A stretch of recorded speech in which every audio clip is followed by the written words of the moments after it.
Menteri Keuangan Indonesia Sri Mulyani memproyeksi pertumbuhan ekonomi Indonesia pada kuartal 2 tahun ini akan bernilai minus 3,1%.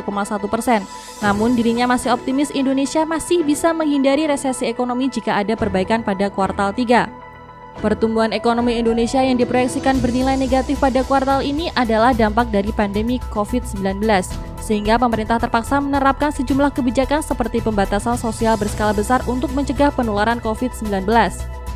Sri Mulyani mengatakan dampak ekonomi yang diterima Indonesia saat ini juga terjadi di negara lain.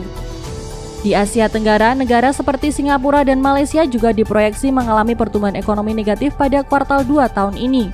Dua negara tersebut bahkan diproyeksi mengalami kontraksi ekonomi yang lebih dalam daripada Indonesia.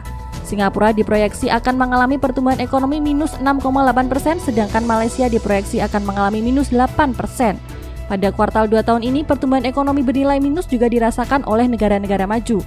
Amerika Serikat diproyeksi minus 9,7%, Jerman minus 11,2%, Inggris minus 15,4%, Jepang minus 8,3%, dan Prancis minus 17,2%. Menurut Sri Mulyani, kondisi ini tidak lepas dari meningkatnya jumlah kasus corona setelah pelonggaran yang dilakukan oleh berbagai negara. Seperti yang terjadi di Amerika Serikat, jumlah kasus corona di sana masih terus meningkat hingga mencapai 2,16 juta kasus dengan lebih dari 115.000 kematian. Di Indonesia, jumlah kasus corona telah mencapai sekitar 39.000 kasus dengan lebih dari 2.000 kematian, sedangkan pasien yang berhasil sembuh sekitar 15.000 pasien. Ahmad Bayu Giandika melaporkan.